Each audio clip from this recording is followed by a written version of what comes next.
It's pretty simple. Score against UVA, and you've got a chance. That's Clemson's task tonight. They come to Charlottesville looking for their first win since 2013. They come face-to-face with the #1 scoring defense in the nation, again, under Tony Bennett. Clemson has already knocked off North Carolina and Duke, but a road win at UVA would be another marquee win. It's a terrific ACC matchup, the Tigers and Cavaliers.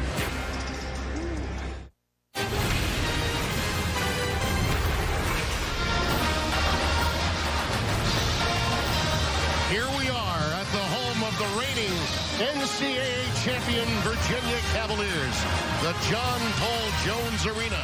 Tonight, our ACC matchup between the Wahoos and the Clemson Tigers. As you look at the standings from number 4 through number 11, let's just say it is clogged up. We know 3 teams are going to the NCAAs. What others could possibly crack into that 4th or 5th position? And, of course, get great seeding for the upcoming ACC tournament. Again, everyone, Tim Brando by my side, Mike Jaminski. We may learn that tonight. You know, it's interesting, Tim, that despite all the talent that Virginia lost from that national championship team, they're still in the top 4 looking for that double bye. Clemson trying to get past Tuesday into Wednesday with a win. We've got 2 guys that are familiar with one another from Blue Ridge, Virginia. Amir Sims for Clemson against Diakite of Virginia. Yeah, and you know, for Amir Sims, he really was a scorer early on, but he's been more of a facilitator in the last couple of games, especially playing against zone defenses, which you won't see tonight. And Diakite is the leading scorer. He has stepped up to fill the void for all of that lost talent for Virginia. Both of these teams pride themselves on defense. Coming up next, Clemson looks for that ultimate roadie win in the ACC. And to do it, they'll have to knock off the pack line defense and the defending national champions.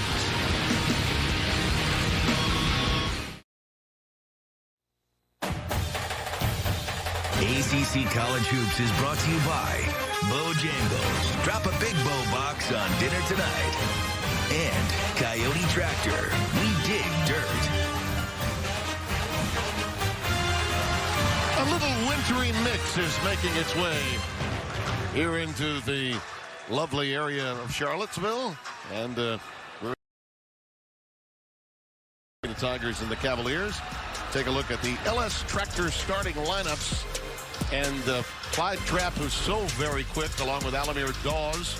Kevin Mack, who had 32 when we last saw them against Syracuse, only 2 and lost to Wake. John Newman and Amir Sims, who has to play big tonight. Kihei Clark, along with Braxton Key, the aforementioned Mamadi Diakite, Jay Huff, one of the answers down low, and Thomas Woldentinzai.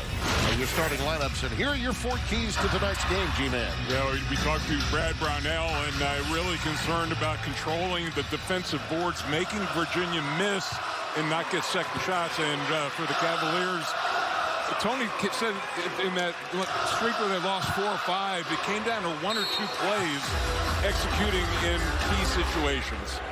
Trying to get some offense from the wing area has been problematic. The opening tap is controlled to UVA. Our officials tonight, Mike Eads, Bill Covington, and Clarence Armstrong. Here's Huff. Nice spin move. Just got that one on the backboard, though. And quickly, up the floor come the Clemson Tigers. Well, they'll be opportunistic when they run, but they'll look for the shot clock to run out anytime soon. That shot came at 18 seconds left, and that was probably an early shot for this team. Virginia will run it all the way down to 5 seconds. Kihei Clark has been a spark plug of late, although he has struggled from downtown. 0 for his last 13 in the last 5 games. Diakite is fouled. That one will go against John Newman. And a quick snapshot of this Cavaliers team, where they are. Diakite, Key, and Clark. They get so much from those 3 guys. The rest of the team really there to provide the complementary role. It really is amazing. We touched on it at the top about from their national championship team how much offense they lost, but still kind of right in the hunt and right in the top 4 of the league.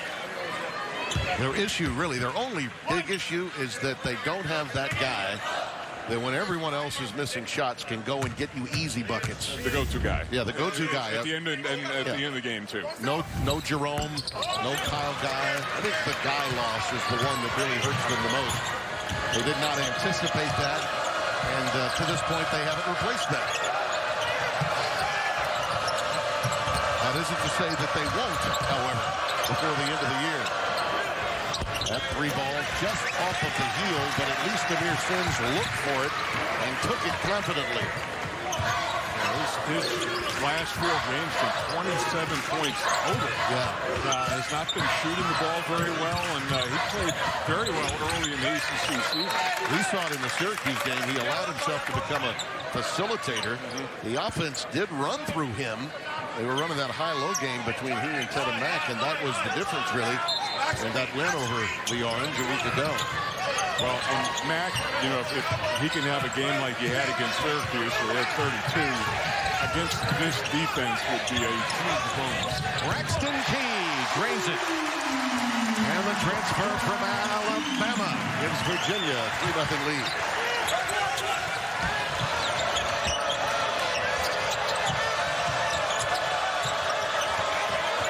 Sims, this is a mismatch in terms of quickness. Tries to blow by, and he's rejected by Huff. Great footwork there by the big. Yeah, they isolated him on that left side of the floor, and I thought it was a good decision by Sims to try to take him off of the dribble, but great reaction by Huff. Off the curl, Key gives it up.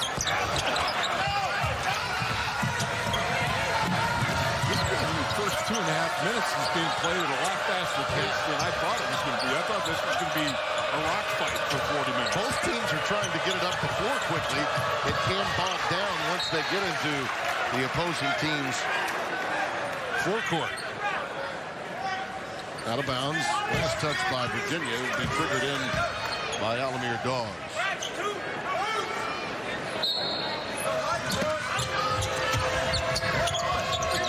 There's the pop out. Tevin Mack. And an offensive foul. Got the chicken wing out. That left arm of him, of his. Huff more of a shot blocker. Diakite more of a guy who will take the charge. And you see the season low 44 in that game against Wake Forest. Like a lot of teams, they have played far better at home than they have on the road, which is in keeping with the theme, not just in the ACC, but really around the country.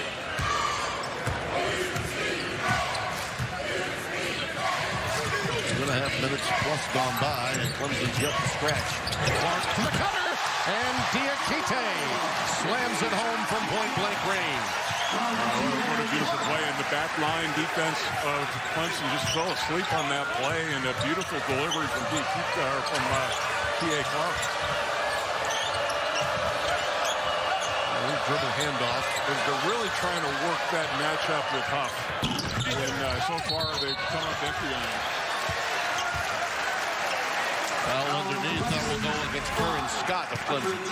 It's such an important position in the game of college basketball, and especially for Tony Bennett, the point guard, that he has trust in him, and Clark has been terrific. You talked about, hadn't been shooting the ball well, but the other parts of his game very solid. Really only from downtown. His shot inside the arc, his pull-up game, the in-between game, has been there. Huff with his jump hook. That's his specialty around the baseline. And Virginia up a touchdown. And he's a very good three-point shooter as well. His only weakness is at the free throw line. And he does have a substantial size difference over Amir Sims. Pack line defense will keep you outside that painted area, force you to make those shots just like that from Newman. Finally, almost 4 minutes deep, Clemson stretches. And that's for those of you, the pack line is at 17 feet, and that's the Alamo. They'll give and give and give, but that's what the line of demarcation, and they want you to shoot over the top of that. Huff. Trying for that tap out. They're going to get a foul. It will go against Scott, his second. He gets two very quickly. Diakite with some authority early for the Wahoos.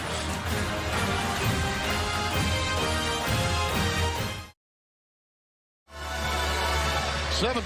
Yes, this is an obligation, but it's also a leading thought for my longtime partner here. Toyota, let's go places. That's what we've been doing for a long time, G-Man. Let's take a look at our Toyota Let's Go places with Clemson. Yeah, well, the only problem is I've been driving the Toyota. You've been sitting in the passenger seat. But, you know, it's been on again, off again for this team. And, Tim, you look at their ACC season, the losses. The Tigers scored 60, 53, 54, 62, and 44. You know, it's when they've struggled scoring on the offensive end where they've had their issues, and, you know, they're going to not headed in a good direction right now. Well, one of the things that Brad Brownell told us prior to the start of the game is he feels like his defense can hold up, do the job against Virginia, but from an offensive standpoint, they need opportunities, turnovers, easy buckets, quick ones. That's a hard thing to accomplish against Virginia, but they do have a quickness advantage athletically. Here's one of those chances, perhaps. They get the turnover. Sims has numbers. Alamir Dawn. Well, but look at the job that, I mean, that was 2 points waiting to happen, but look at the job that Virginia did getting back defensively, 5 players to cut off the break. That's what they do. Key! Beautiful lob. Sherman Douglas-esque right to the big. And Jay Huff huffs and puffs and blows the house down. It's 9-2. Look at the Wayback Machine with Sherman Douglas. How about that, huh? You think of lob, you think of Sherman and Derek Coleman back in the day. Sims over Huff. Tough shot. You pick your dribble up there, and you put yourself in a bad place. You got to kick it out and continue on with the play. There you see it first in the NCAA. What else is new? And points allowed. T.J. Clark. Beautiful look. Great cut by Diakite. They're in rhythm, Mike. Yeah, and Brad Brownell is standing over there, and I don't know if he's going to try to let them play themselves out of this, but Virginia's been flawless offensively. Davon Moore on the floor. Out of bounds, last touch by Virginia. Talking about T.A. Clark, he's got a great assist to turnover ratio, and he's got a big guy that you can throw the lob to right there. Boom. And, you know, when you can throw the guy, when you can feed the post inside and he doesn't have to dribble and score, it makes it so much easier. Yeah, and I know what Tony Bennett loves, Huff taking a seat now. What he loves about this guard is there's nothing fancy. You know, he's just very efficient, Clark. And given some of those losses in that backcourt, he needed him to step up and be that efficient this year. He's how about that defensive play right there? Every ACC game so far, he's played over 35 minutes. So you're going to see a lot of number 0 in this game, unless things get out of hand. Wilton inside, giving it up. And they dig into that clock again. At 10, Clark looking to find an avenue. That time he got airborne. First real mistake. Tapped out of there. Shot clock down to 2. He'll have to solo now. That's the first time they were stressed by the shot clock. Diakite knocking it away. Brad Brownell is just trying to find a group out there that can score. He's getting the Google mode right now. Tyson quickly sitting. He got those 2 fouls. I think I may have mentioned it was Curran Scott. It was not. Scott is 10. 5 is Hunter Tyson. He got the 2 early fouls, and Scott is out there now. Wilton's inside. 36% from 3. And, you know, rarely, it's only taking 6 free throw attempts on the year. That's you got to get up in him and drive and make him drive rather than let him shoot jump shots. When you ask the question of Tony Bennett, where are the points coming from on the perimeter, he immediately turns with a young man from Bologna, Italy, Thomas Woldetenza. It's and actually it was a challenge shot. You see 9 seconds left on the shot clock. That caught it in rhythm and drilled the three. See what's happened in the last 4 starts. It spelled like, and you would think it would be Tomas. I wanted to go there, but he prefers the westernized version. He goes with Thomas.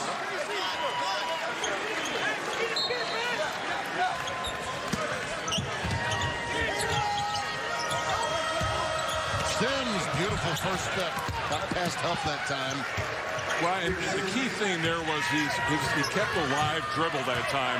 Huff got a little out of position, and it allowed a lane right to the rim.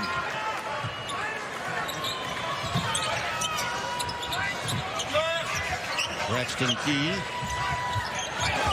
Too strong with that one. Pulled away by Clyde Trapp. We had Tavon Moore add some quickness and some length to the Clemson offense. And once again, Cavaliers almost with the pilfer. That one was nearly taken away by the Cavs, and they do get it this time. Key with the pilfer and does not convert. How about the job Sims did there? Yeah, really, he never gave up on the play. It was a live ball turnover out front. Looked like an easy layup, but great hustle by him to stop the play.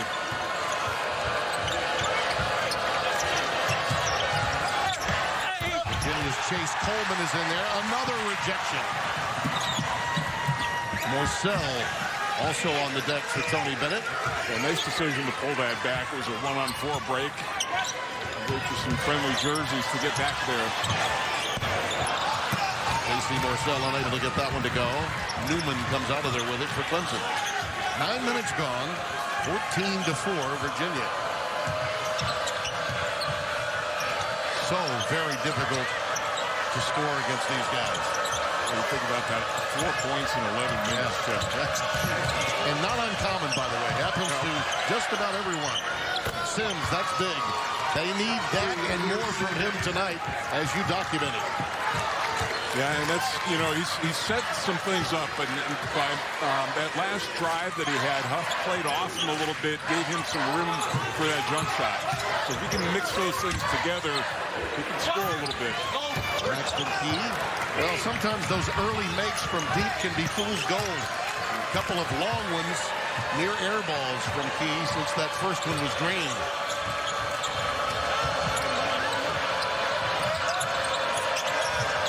Pick and roll for Sims.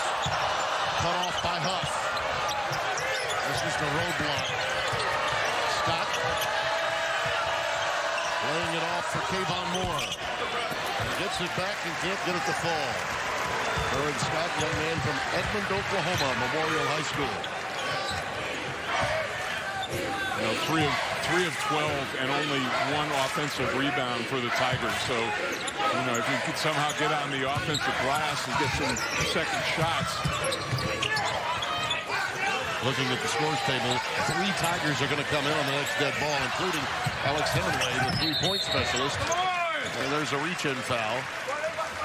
And we've got a timeout. The Tigers have carved into this lead once down 12. With the help of Sims from downtown, have cut it to 7.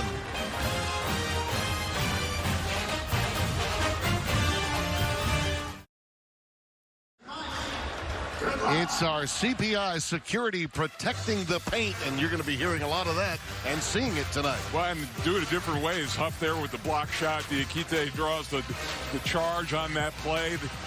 Everybody's got quick hands, and Tim, it's very difficult to beat this team off the dribble. You've got to do it with short, crisp passes, and Clemson's tried to put it on the deck, and Huff has played great here early on, and there you see the 4 turnovers already. And Virginia also, they defend without fouling, so it's rare that they get into the penalty or get into the bonus.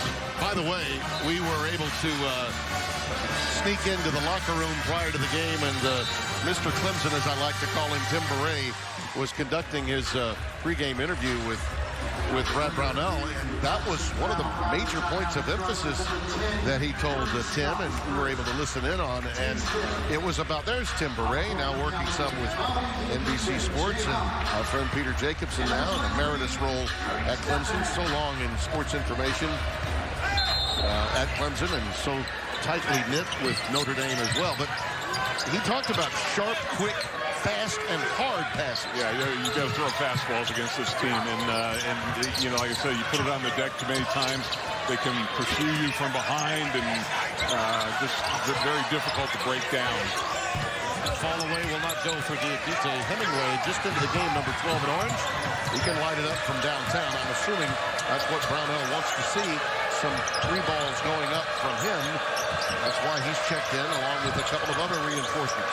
And he's got a big cover against him in Statman, which, if I were a basketball player, I'd love to have that name as a last name. Yeah, Cody Statman. I could rename myself box score. Cody, by the way, is back, number 23 in white. Cody Statman is just returning from concussion protocol. Young man out of Bentley Park, Queensland, Australia. Out for the last 2 games. They're happy to have him back.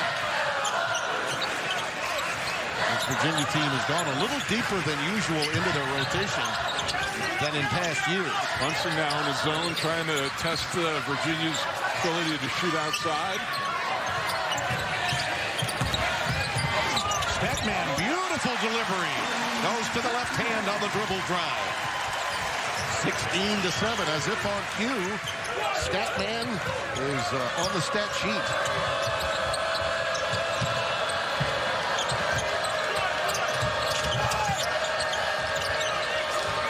The length of Virginia has given Clemson trouble, no question. Under 10 on the shot clock. That was a stressful pass. It made it really difficult. And a stressful shot, too. Yeah. You know, and that's what they make you do. And then, you know, you get very few good looks against this team.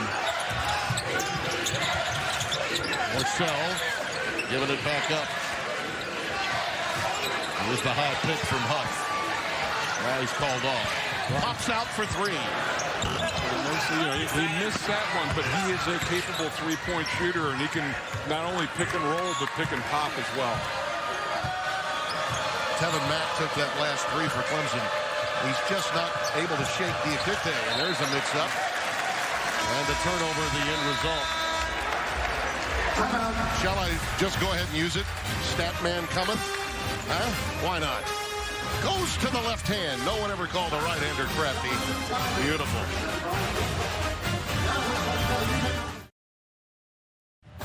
ACC College Hoops is brought to you by the Works Switch Driver 2-in-1 Drill and Driver, Myrtle Beach Golf Trail, and CPI Security. Just a picturesque campus here in Charlottesville, home of the reigning national champions of college basketball. The Virginia Cavaliers up 9. And look now at our USAA ACC conference leaders, and that's Virginia in scoring D, opponent field goal percentage, and opponent 3-point field goal percentage. They are near the top, even defending the 3 line. Tim, think about the last couple of years of this program, though. Making history by being the first #1 seed to lose to a 16. Yeah. Coming back the next year and winning a national championship, and then losing all those players and still being right where they are. I mean, it's been quite a roller coaster. And here they are. We got, you know, there's 7 minutes left the first half. Clemson has 7 points. Yeah. By the way, coming up at halftime, your friend of mine, Tom Wormy, had an opportunity to sit down and visit with Tony Bennett, and he'll be talking to him about just that subject matter. What they went through, what it took to win it all, the history they made one year, and how that helped them make even greater history the next. Clark with the dump down to Huff. Short on that one just a bit and rolled off the front end. I thought Sims did a pretty good job fighting him. Maybe just a foot or 2 outside of his comfort zone with that jump hook. Trapp is back on the floor. He's got the rock now, working on Wilson Pinzon. And Hemingway with A walk. And the stress that Virginia delivers has a lot to do with those kinds of turnovers. Sometimes it looks like an unforced error. Trust me, it's forced. It's the culture that you're facing here at Virginia.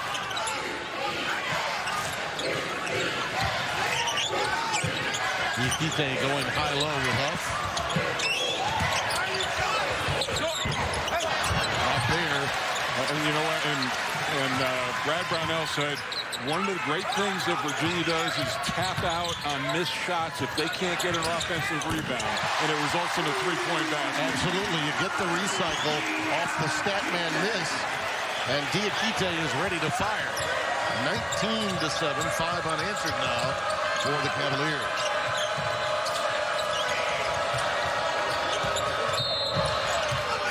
It looks like we're going to get a push.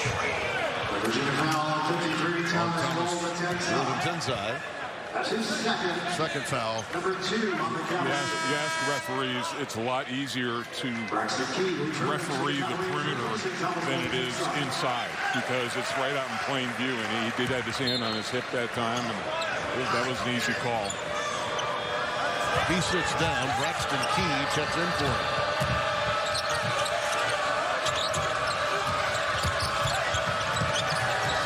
Hemingway trying to shake free, just get a little bit of room, but he can't find it. Shot clock under 5 again. On a blow-by, up against the clock. They get it on the rim. Out of bounds, last touch by Diakite. There's just, I can't remember an easy shot that Clemson has had in this first half. I mean, everything's contested.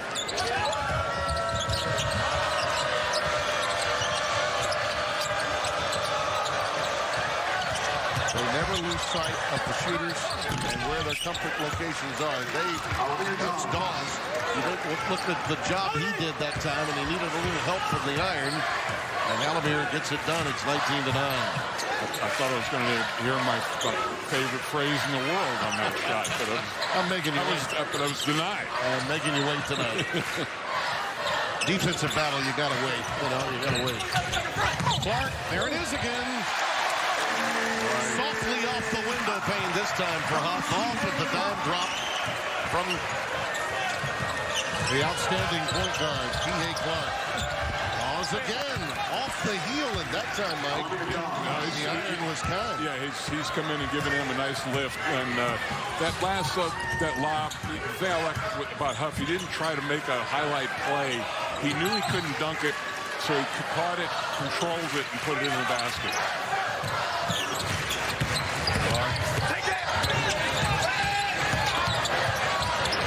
Gives it up to Diakite. Steve Nash imitation, dribbling in and out of the inside till he found a perimeter player. As they got that yo-yo dribble working. See, that goes back to what I said, but you make them miss, you have to clean up the defensive rebound. Listen to the crowd. It's just so amazing. The only building in America where there's a countdown on the shot clock for the home team, and they dig it. They love it, Mike. High rising and using the glass. It's okay. No need to make the highlights at 11. No need for that.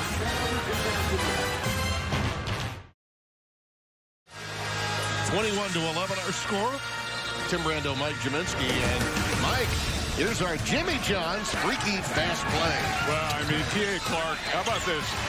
Has not scored in this game, but has had a huge impact, Tim. He's got 6 assists already. That's what he averages for a game, 4th in the conference, and only 1 turnover. So nothing makes a coach happier than having that type of assist-to-turnover ratio. And he has 6 of the 17 assists so far in this half. By the way, you could say whenever the Cavaliers are fast offensively, it is freaky fast. So often they are going to dig into that clock.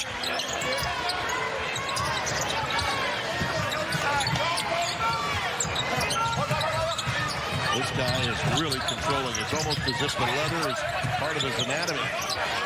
Statman has to give it up to Braxton Key. Tried to go up and under that time with his right hand, could not get it to go.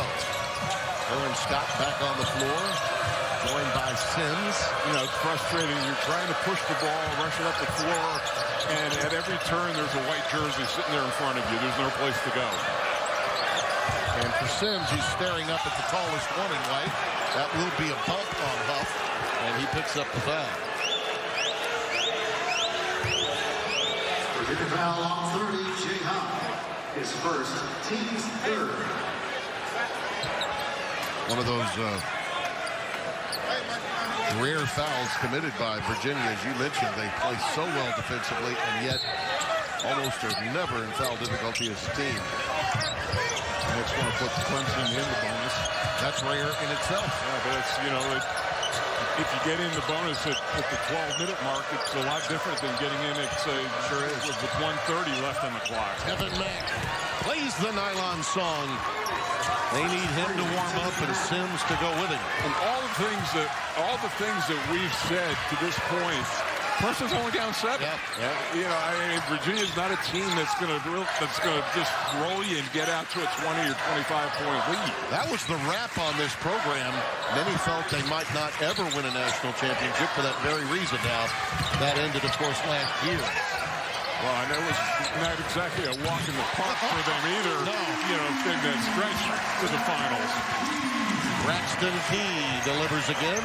That's 2 trays for him. 24-14.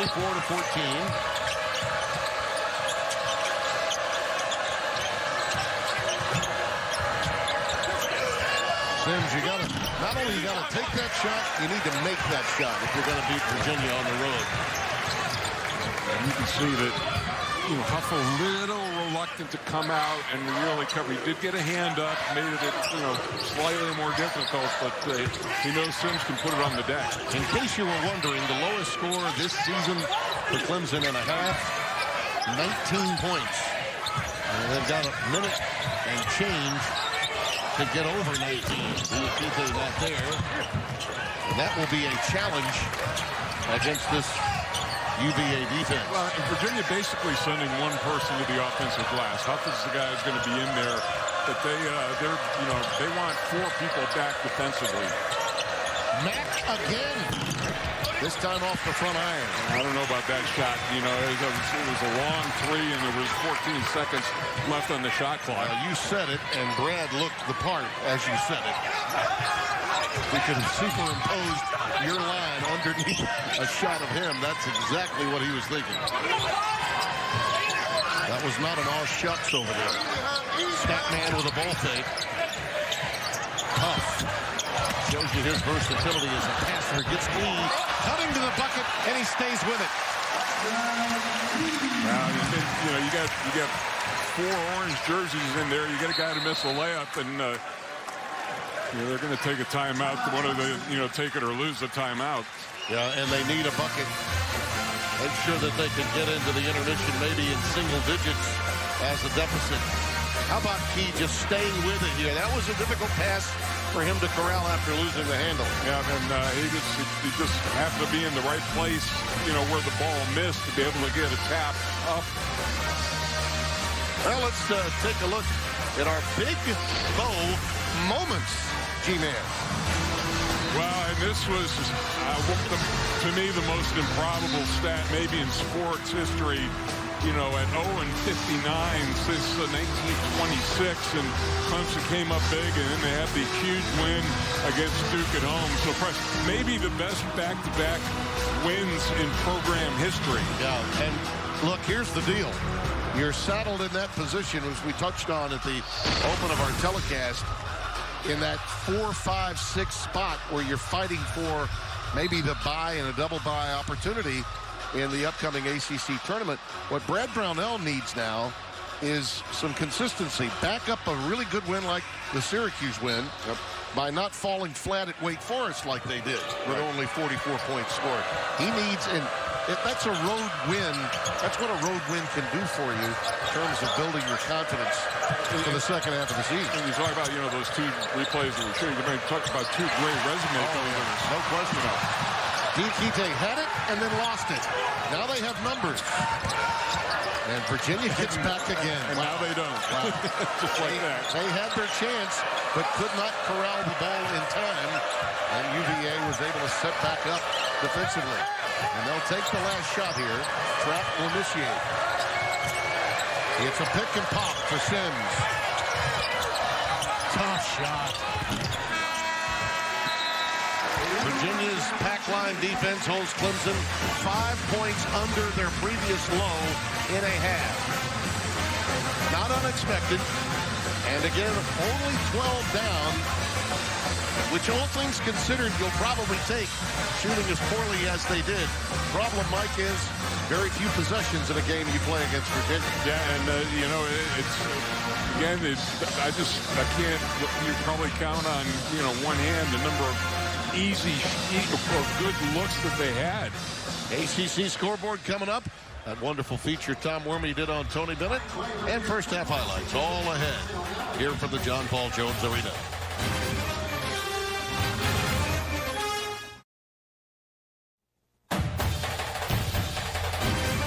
ACC College Hoops is brought to you by Blue Cross and Blue Shield of North Carolina. Be bold, be confident, live fearless. Your local Ford dealer. And LS Tractor. Visit us at lstractorusa.com. The stars come out in a number of locations. Here, the best-selling author comes out. John Gresham, along with so many marvelous books. He helped keep Mike Jaminski's name, or shall I just say Jaminski, famous after his run in one of his books, one of his primary characters named for you. In the Pelican Brief. Yeah.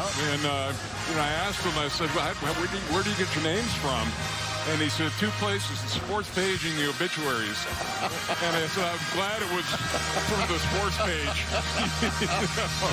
He and his wife, Renee, sitting next to him are fixtures here at courtside. The modern-day Faulkner, if you will, John Gresham. Well, now a word from Myrtle Beach. Myrtle Beach Golf Trail, a new way to experience golf in Myrtle Beach. Visit myrtlebeachgolftrail.com.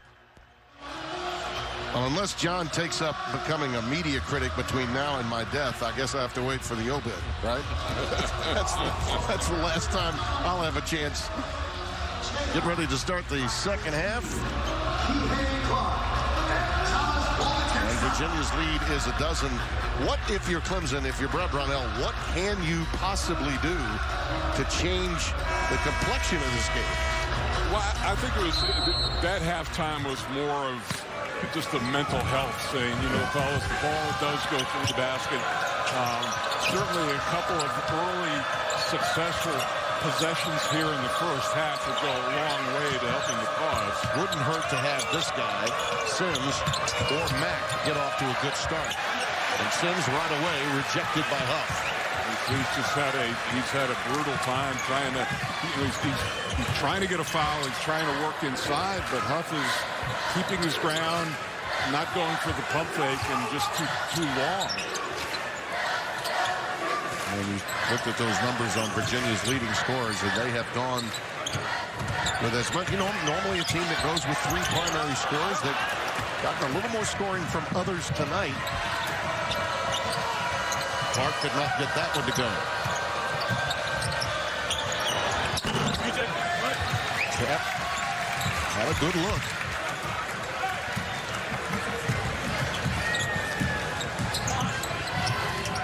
Coming in, the pace of play is going to be slow. They're going to dig in on that clock, force you to play a lot of defense, which Clemson's pretty good at. Example right there as they come away with a pick. But when you try to hurry, as he did, you almost turn it over. Another rejection by Huff. But because of it, Sims is there to clean it up. And that's a good thing that, Huff threw him over, and then Sims does exactly what you have to do, follow right at his back to get on the missed shot. And Clemson's going to sit in the zone, and, Virginia's going to go, they're going to run the shot clock down in this second half. Wildenton's not there.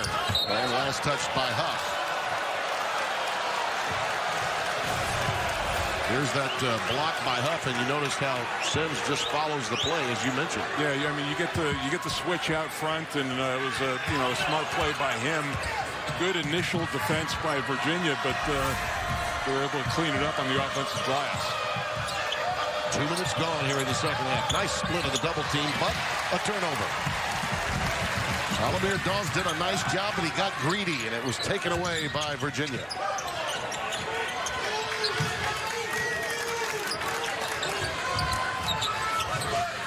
Hop out.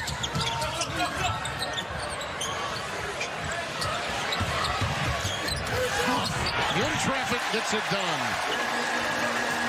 That's just a mismatch in there, even if you come with a late double.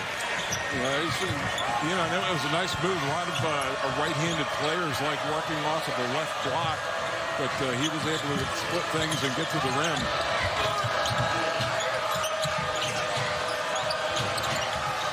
Kevin Mack. He's hit a couple of those. Diakite a little late in getting over that time. And it's back to single digits, 28-19. Well, and he's capable, Tim. He's had 11 double-figure scoring games this year. So we talked about the big night that he had against Syracuse. 32 in that game. Diakite will get to the free throw line. Goes against Sims. Run that little side pick and roll right there. No double team. And the thing I like there is, I mean, the double team came late, but and too late in that case. But he was very patient. Took a little time to survey what the defense was doing, and then went right to the rim. Diakite at the free throw line, 74% on the season.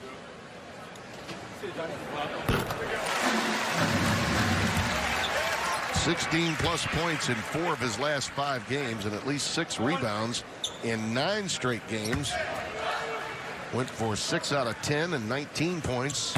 Perfect at the line and 9 boards, almost a double-double in the game with Florida State. That was an impressive win, really. Florida State has played so well for Leonard Hamilton, but that's the ultimate tug of cultures, really, when Florida State plays against Virginia. Well, and you look at him, too, Tim, his first 3 years, he averaged 5 points a game. Yeah. And he has really stepped up this year, a little over 13. And sense a little bit more confidence from Clemson on the offensive floor in this half. Well, Alamir Dawes, the youngster from Newark, New Jersey, in the Patrick School, dropping that tray makes it 30-22. 3.5 gone by. If this zone can work and force outside shots, this is where Virginia struggles. That's an air ball from really their best three-point shooter on the floor. And not a white jersey to be seen inside on the offensive glass.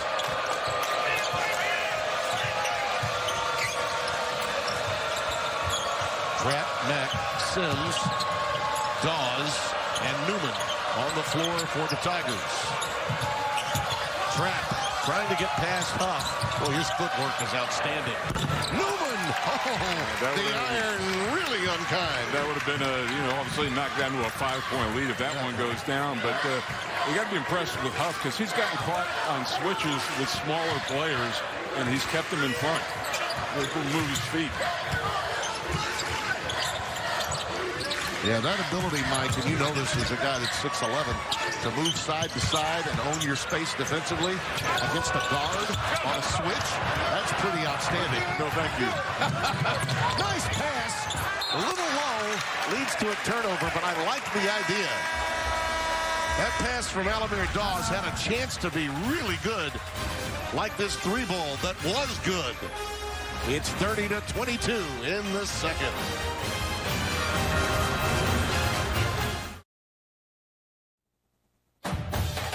ACC College Hoops is brought to you by Toyota.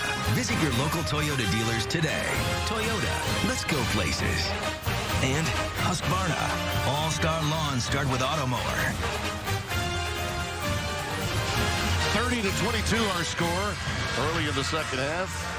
Tim Brando along with former teammate of Tony Bennett, once a man of teal in Charlotte, North Carolina. with the Hornets back in the day. Your final year, I believe. Yeah, my last 3 years, his 3 years there. And, you know, Tim, and you've been in this a long time, and you recognize guys who are going to be head coaches. Yeah. And his father, Dick, who's a legend up in the Wisconsin area, and Tony played for him, was an assistant coach with him, took over for him at Washington State, and then came here. And, you know, the thing that's amazing to me about him is you couldn't tell when I think of him, I think of graciousness and humility. Yeah. And you couldn't tell the difference between a speech that he made after he lost the 16th seed as opposed to when he won the national championship. Absolutely. I first met Tony when he played for Wisconsin Green Bay. In fact, I did his championship game when his dad was coaching him. There's the Statman back in the scoring column to make it 33-22. The other thing he did, he's real wise. He found a wife from Louisiana, an LSU girl, Laurel, who's talk about a great year, right? He even said, gosh, we won the national title, and she may have been a bit more excited with that oblong ball when the Fighting Tigers claimed the national championship for her beloved LSU.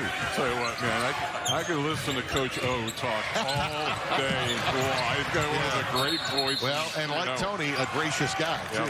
It's all about somebody else. It's never about... And that's the thing about Tony Bennett, is that he hasn't changed a lick. We asked the question, how has your life changed from winning the national title? So often coaches get caught up in the whirlwind of the speaker circuit, the leather chicken circuit, so to speak.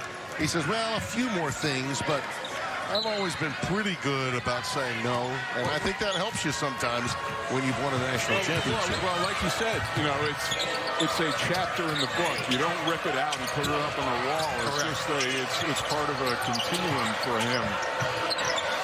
Sims on the wing, not to be. Diakite clears it. The lead is back to 11, but as you mentioned, Clemson showing some signs offensively of coming out of the doldrums, although they only have 22 points.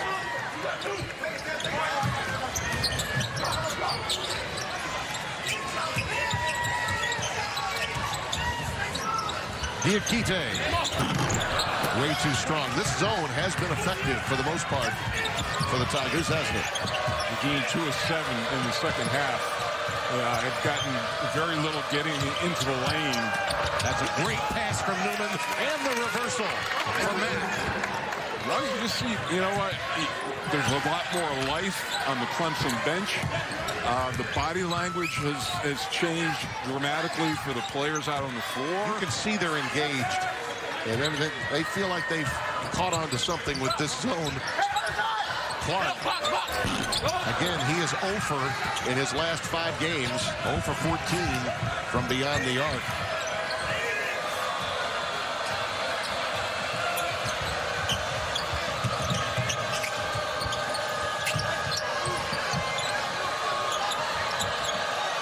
Well, that was a good pivot. Newman couldn't get it to go, but he put his foot on the court and stunted the defender in this case. It was Braxton Key, and I think we may have had an issue with the clock, perhaps. Maybe there was the shot clock didn't start. Yeah, clock did not start. The shot clock did not start, so they're going to take care of it.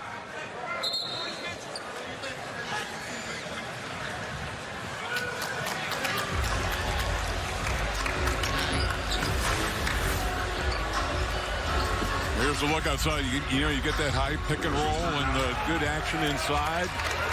Really nice job by Mack coming in and filling up the empty space. That's our Bass Pro Shops Cabela's in the net. And they finally got one to go through the net.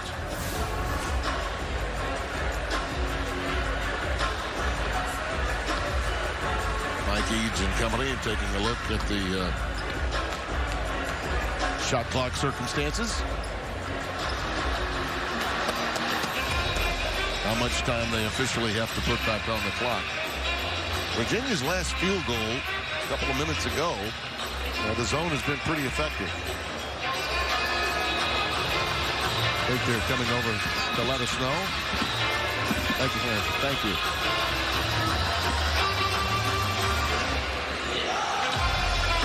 See the how much It's game time. Okay, the score is at 13:30, and then you see the shot clock on the left. It's 3 seconds behind. Needs to be adjusted by 2.5 to 3 seconds.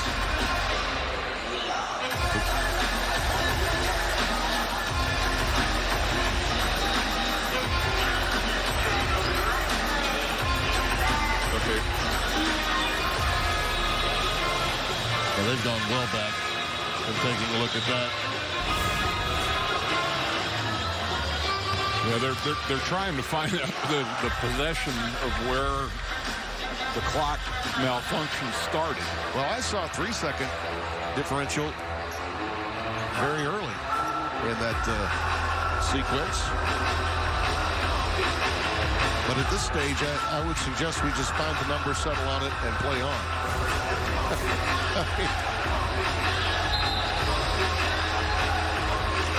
Mike Eads is going to come over. It stops at 19 and then resets Picked up to 30.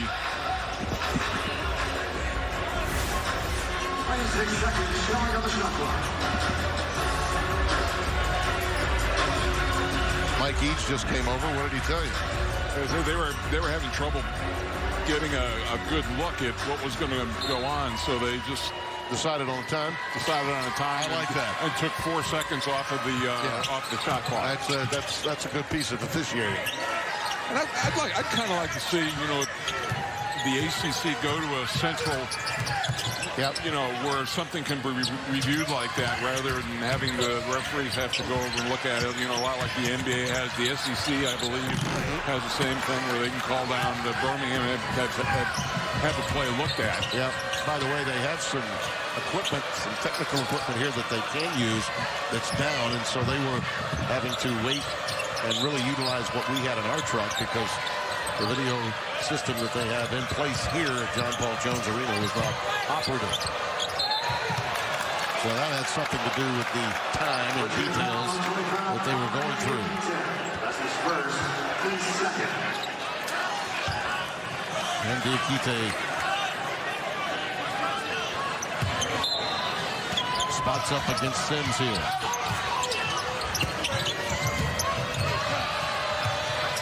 Diakite got the foul. Here's Newman. Well, he got his defender on the ground, giving it up on the wing, and it does not fall. That was a great opportunity for Alamir Toss because it was 5-on-4 after that maneuver. And I can think, Tim, of already in this half of at least three balls that they've had really good looks at that just haven't gone down for them. They didn't have in the first half. Diakite sees an avenue.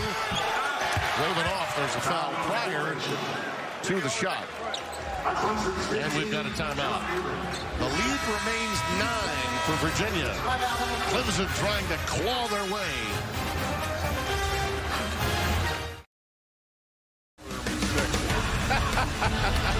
Tweeting.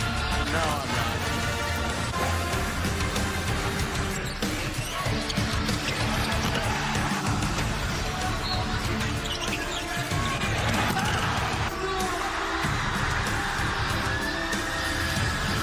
I'll look at our game summary. Noteworthy.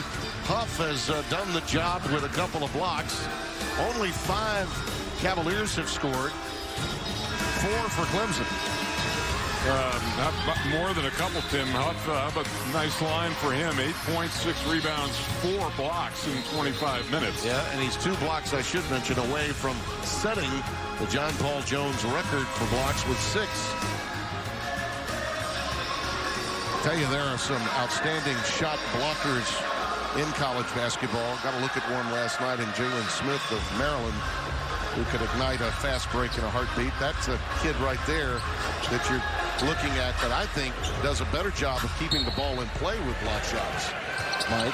Yeah, and that's, go back to one of the great shot block, the first great shot blocker of all time, Bill Russell, before it was even a stat in 74, but he kept the ball in play, and that triggered the break many times. Diakite in traffic. That's outstanding defense by Sims and Mack, who converged that time.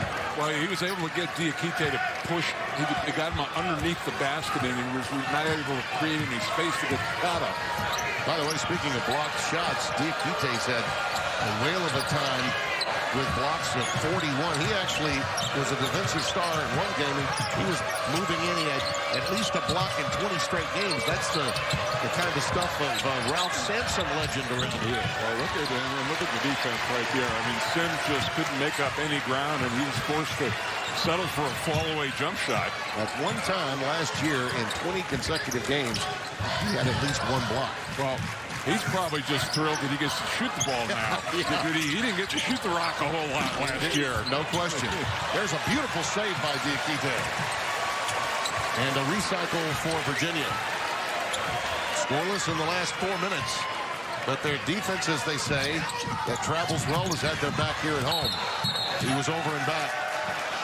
Kihei Clark was forced by the pressure and the double team into the turnover. Yeah, nice by Sims and Dawes. A nice double team right there, keeping him corralled. He just had all he could do was retreat.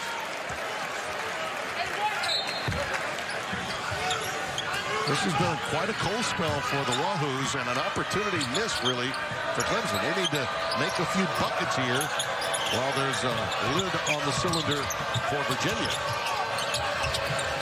Tyson, who got those early fouls and was forced to sit the bulk of the first half as a result, back on the floor. Trap not there. Long rebound, well anticipated there by Mack. Tyson's had a couple 20-point games this year already, too, so he's capable of getting hot. Dawes. That was a little shooter's touch. Touch them all around that rim. And it's 33-26. And there's that confidence again. Little swagger coming from Clemson. All of a sudden, it's a three-point, so we talked about Virginia's inability to stretch the lead out when they had an opportunity to, and it's a three-possession game. Very effective defensive maneuver by Brad Brownell. Key. That's a rare opportunity on a dribble drive. And he's the best, probably most gifted athlete on this Virginia team. We talk so much about this club. There's an answer from an offensive athlete on Clemson's side. And Sims, DeAndre Hunter was, I think, the go-to guy, the one that everyone thought matched up well with so-called great athletes on other teams when Virginia played last year. Braxton Key may be that next guy for Virginia. Well, and the thing, too, that's elevated this program is that, now Tony Bennett, he's getting guys that are having success at the next level, that they're, are playing well. And, you have to have those guys to win national championships. B.A. Clark fouled as he was drilling that one. DeAndre Hunter, we touched on now, was the Atlanta Hawks. Ty Jerome, and we should mention Kyle Guy decided to go. Made that decision a little late. I think it surprised Tony Bennett to some extent. He's been back and forth between Sacramento and Stockton, California in the G League. How about the career that Malcolm Brogdon has made for himself on the next level? Yeah, I got a chance to see him in Milwaukee last year. He's with the right team, too. The way they play, he has fit in beautifully there. Is a nice piece.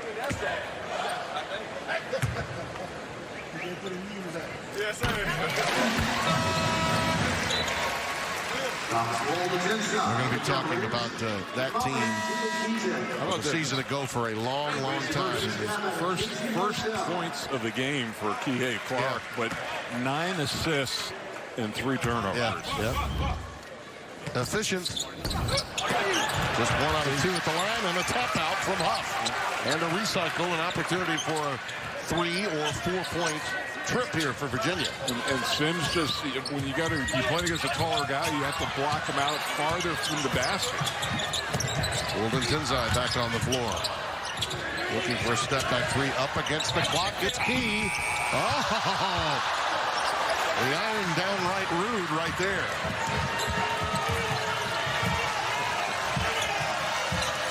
Well, you like that? Keep it coming. I got to get my licks in. We don't have many opportunities, you and I, this year.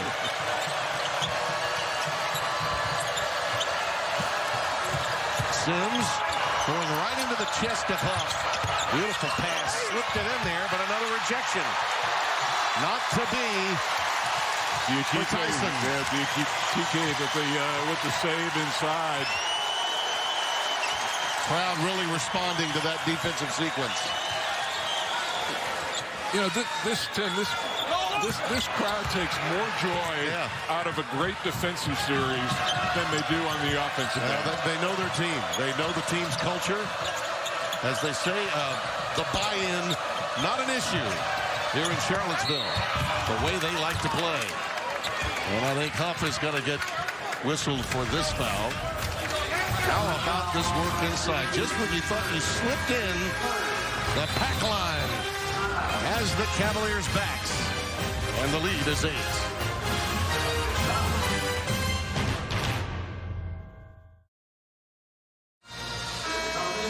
(36-28) as Virginia looks for its 15th win of the year. Now word from Bojangles.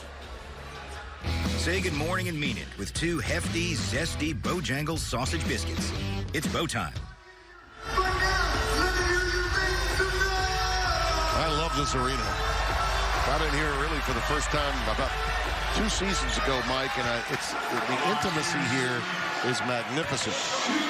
And I noticed Terry Holland is on hand here, the old coach who took Virginia to a couple of Final Fours. There he is. He actually did a little time with me in broadcasting before he became the athletic director here. And, you know, the quintessential Southern gentleman. Oh, yeah. You know. We used to call him Senator. Yeah. The sartorial splendor, if you will, of Terry Holland. Think about that, though. 1985, Mike. First ACC game I ever got to call. I came in here, and Terry Holland had Seth Greenberg as a GA. He had Dave Odom and Jimmy Larinaga on his staff. Now, think about that. That was a 1-year removed from the '84 Final Four that he took that surprised everyone. They, of course, went to overtime and lost to Phi Slama Jama in the semifinals that year in '84. Pretty good coaching tree right there. Yeah, you think? 36-31. Clemson has clawed their way back into this. You said it's now 2 possessions. Nothing coming easily against this Clemson zone. They've had their own version of a pack line. And, you know, too, there's got to be a little bit of frustration for Virginia. You know, look, the eye test would say that they've had this game under control. Yeah.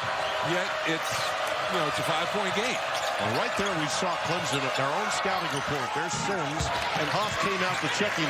And that's what Brad Brownell has to tell his team at every timeout, saying, guys, look at score. Yeah. We're right there. But they read, he was talking about the scouting report on those offensive tap-outs. That time Huff went for one, and you looked over and saw Alamir Dawes read it, and he turned it into what could have been a fast break. And that's a walk. Good defensive effort converging there. Out of that matchup, John Newman forces the turnover.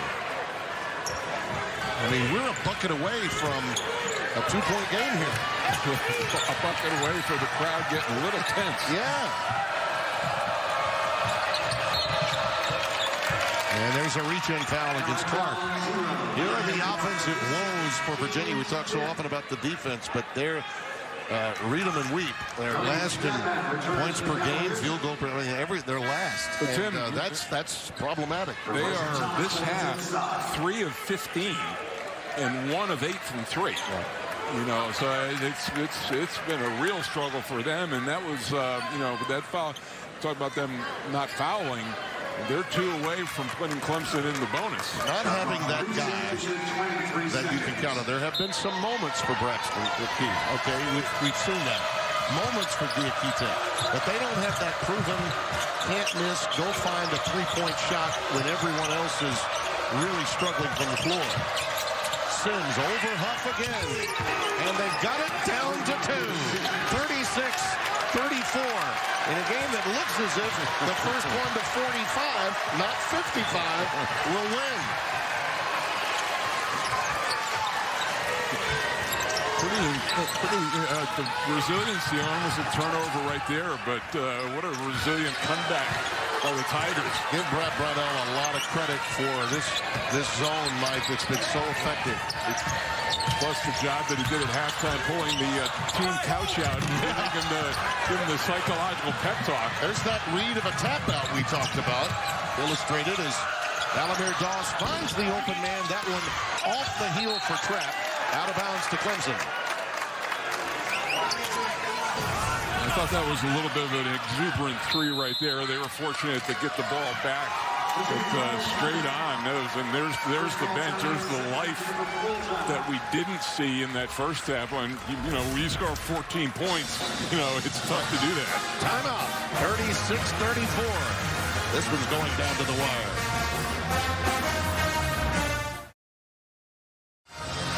We're looking at perhaps some rarefied air for Clemson, down 2. Think about this. Virginia has won the last 9 meetings by an average of 15 points.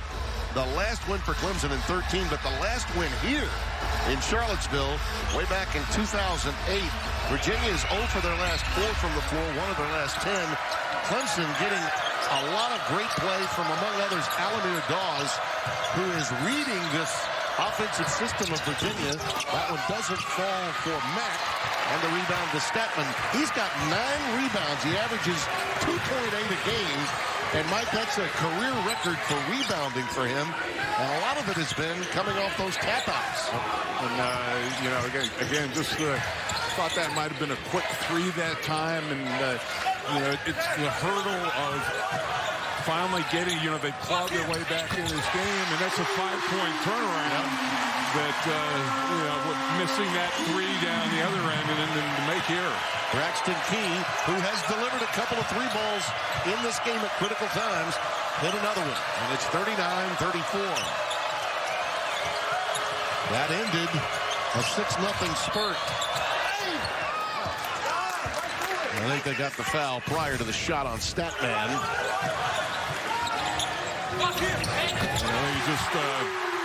Mack a little late getting a hand up on the shot, gave Key a pretty good look at the basket.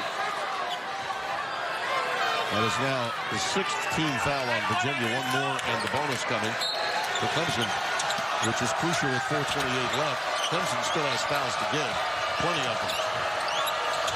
And they have to start utilizing them. And the problem is that Virginia, if they get there, they're 10 percentage points better from the line as a team. The Tigers. They're going to get Sims on a loose ball foul. Yep. In that long rebound situation, he picks it up. Just his 2nd foul. And still a couple of fouls for Clemson to play around with before they put Virginia in the bonus. You see the push in the back right there. At that arm bar, you're going to get noticed every time. Then you have that bar on the back of the opposing player. Pulling off.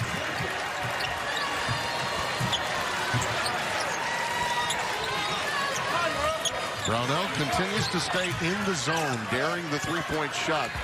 Key is the only guy that appears confident enough to hit one. Well, it'll be interesting to see going with these possessions down in the last 4 minutes how much time they have. Is that going to be a bailout foul? I think it is. 1 second left in the shot clock. Seven Mack in disbelief. The ball was loose, and then they decide, after he regathered, he decided to drive. This is a tough, hard luck break against Mack 13 right there. Unfortunate.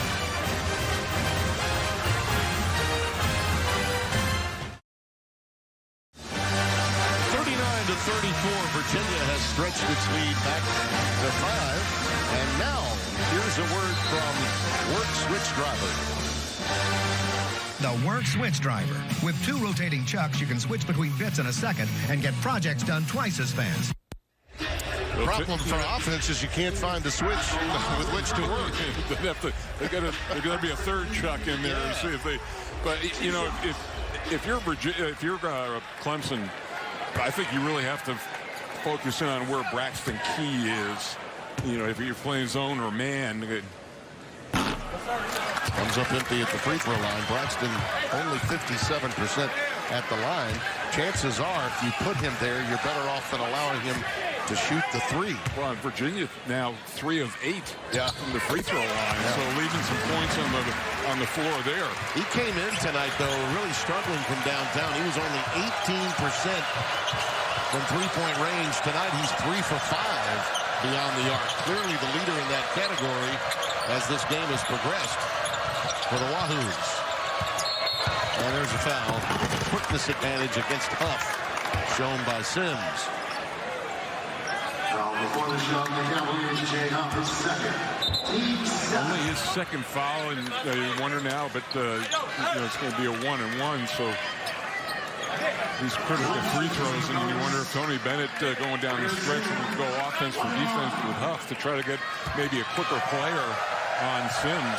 Amir is a 74% free throw shooter. And those when you the 7, 8, and 9, those fouls when you get into that 1-on-1 situation, so critical that you knock both of those down. It's 1 out of 2. That was a hard luck second miss. It's 40-35. And they come a little 2-2-1 full court. And you got the double dribble. How about that? What an outstanding defensive. He's surprised in there. Brownell surprised Virginia when he went with that full court pressure, and it brought about the double dribble. Statman, I don't think he was expecting that. And Diakite, the pass a little behind him. You see the catch right there and the clear double dribble. Great opportunity here for Clemson. Not in this lead. Sims working on Huff again. Tough tank. Really tough. But he put it down. That's a big one. 40-37. 3 minutes left. Well, and if he gets going, Tony Bennett, when they double in the low post, they come with the big from the opposite side, and then the guards have to come down. So if Clemson keeps on feeding Sims, let's see if they go to the double. Well, great adjustment there by Sims in the kind of shot he wanted to take. One-on-one against Huff. There's Diakite near the hoop. That's as close as he's been able to get to the basket in the second half. And a timeout, Brad Brownell.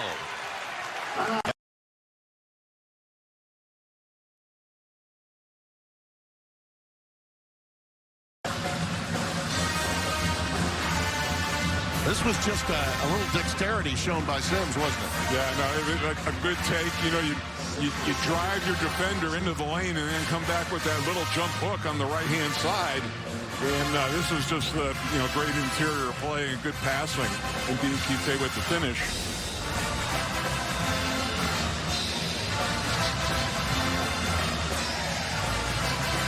A lot of news and notes within the Atlantic Coast Conference that we should update you on. How about Florida State? No place like home for that club. Leonard Hamilton just keeps on keeping on. I still don't think they're getting the national love that they deserve. And I think one of the reasons is they're so balanced and they play so many guys. Yep. I mean, there's no one real star. They just have such balance. And from a defensive standpoint, they are a root canal to match up with. And, of course, North Carolina's dismal play continues. No one too sympathetic about that. How about the Road Warrior story, which I think sort of typifies the lack of strength in the upper half of the ACC this year. That's what I see. You touched on. We talked about that kind of that group of 8 in the middle, and I think that's a pretty good illustration of why that number is where it is. That isn't to say that there aren't teams. Certainly Duke is multi-talented, can get it done. In a lot of cases, I think some of these teams will play their best basketball once they get out of their own league. Teams know how. They know so much about one another. They beat each other up. Florida State's the best home team in the league at 5-0, and then Florida State's at 5-0, Duke 4-1, Louisville 4-1.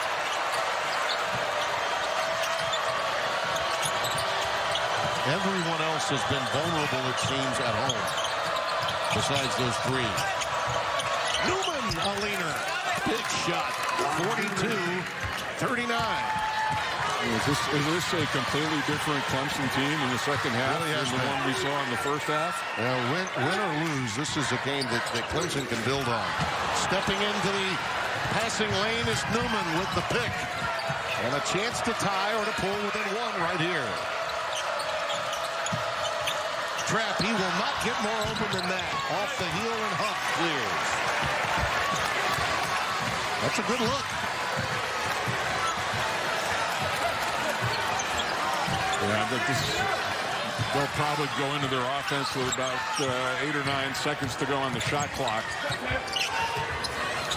And the fans will tell you about it. They'll probably count it down. Well, and the thing you can't give up here, Tim, is that tap out. He is the key to the ignition of Virginia. 45-39. Start him up, Braxton.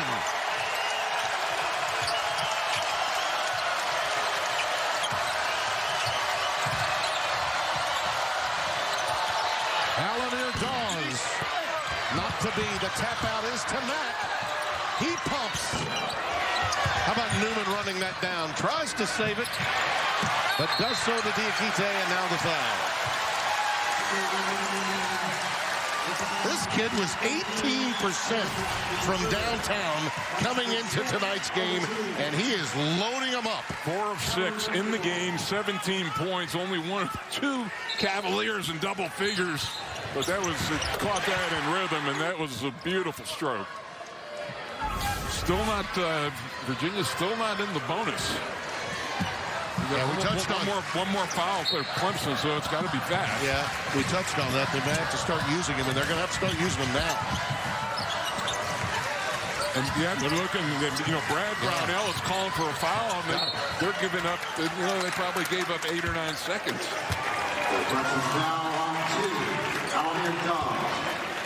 And here's a word from Continental Tire. Continental Tire, for what you do. You got to be solid on your block out. It's a 1-and-1. Braxton Key is saved today for Virginia. As he ever. And you know what Brad Brownell's saying, right? This defense was so good. The zone was really working. And of all nights for Braxton Key to develop a great three-point shot, it's on the night when Clemson comes to town. Sometimes the scouting report will belie you. 8 of 45, as you see. Unbelievable. Yeah, unbelievable. If you're a coach, you're going to live with those odds. I mean, you got to,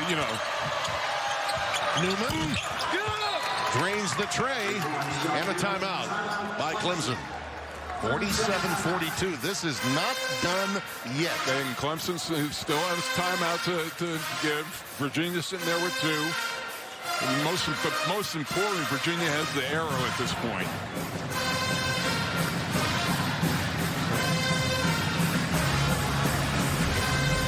This was a shot that's got to be taken. Sometimes, your adrenaline just has to take over. You're running out of options and time. Newman put that one through with Diakite coming right at him.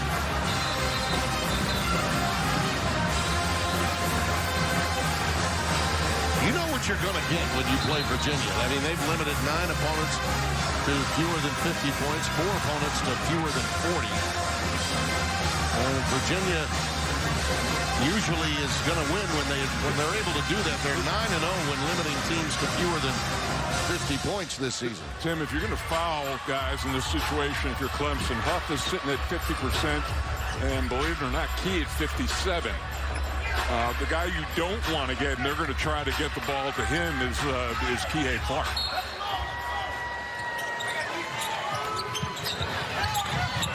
There's Statman. They find Huff right in the middle, just as you design it against pressure, and there's the foul. Get Jay Huff to the free throw line, where he's only 50% on the season at the line.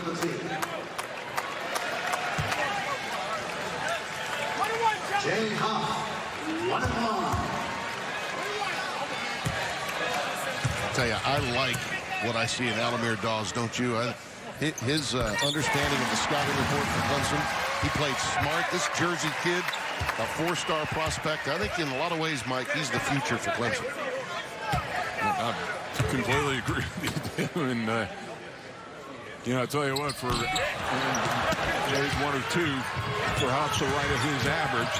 There he comes again with a purpose. And Huff is going to get that foul. That's just smart basketball on the part of the young man.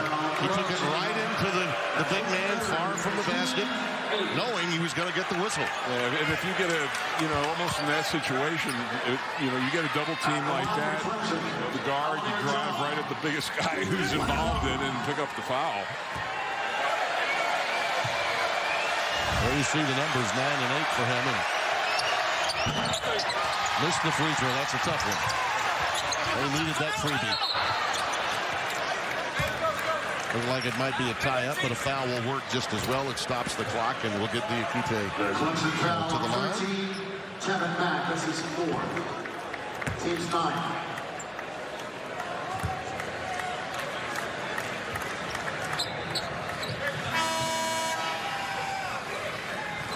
Now it's over 10 side. The Cavaliers pushing up at the line. So Huff sits down.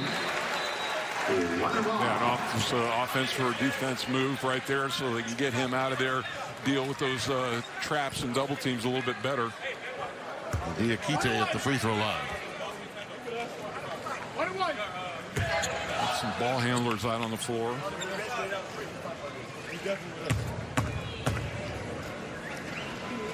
Last thing you want to do if you're Virginia is foul in this situation. Well, our star to watch was an easy one for tonight's basketball game for Virginia. There was no question about that. And it was Braxton Key.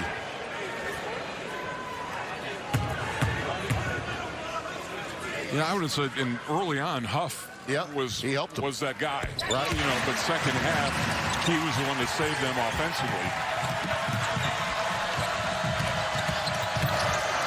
Dawes, timeout. Got the quick, but again, I just love his presence on the floor, his countenance. It's he's got a great understanding of the game, the time, and the score which you need. More on Braxton Key, who was our hearty star to watch.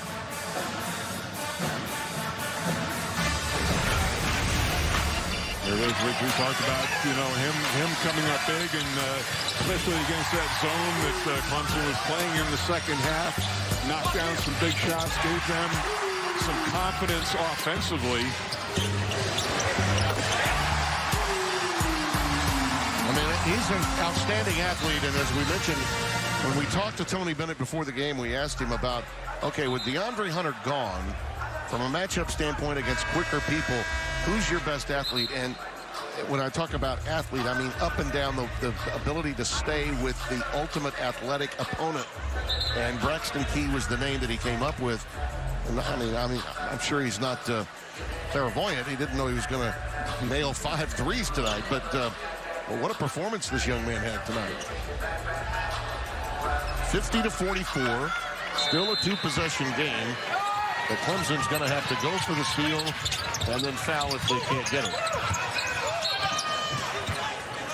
And it'll be Huff that gets the look here. Mike Eads now talking with the Tigers, both Trapp as well as Tevin Mack. There's a little woofing going on after the foul of Huff. Well, Clemson, okay, no timeouts left, and Virginia in the double bonus now. So it takes a little bit of pressure off of Huff to make that first one. Look back at this game from Clemson's perspective, Mike, and you say, well, if they had just been able to score maybe 20 in the first half, They scored 30 in the second half. Yeah, it just so hard when you play against this Virginia team to get your bearings about you from an offensive standpoint. And they were just a little bit late to put the pedal to the metal. Huff gets 1 of 2. I think Virginia this is a game they may recall and say, okay, we're beginning to maybe find our way from an offensive standpoint. We've got another guy that can make some shots occasionally in Braxton Key. All of a sudden, they're sitting there at 7-4. Yeah. In conference right now. Dawes trying to get that one over Diakite. Out of bounds off of Virginia.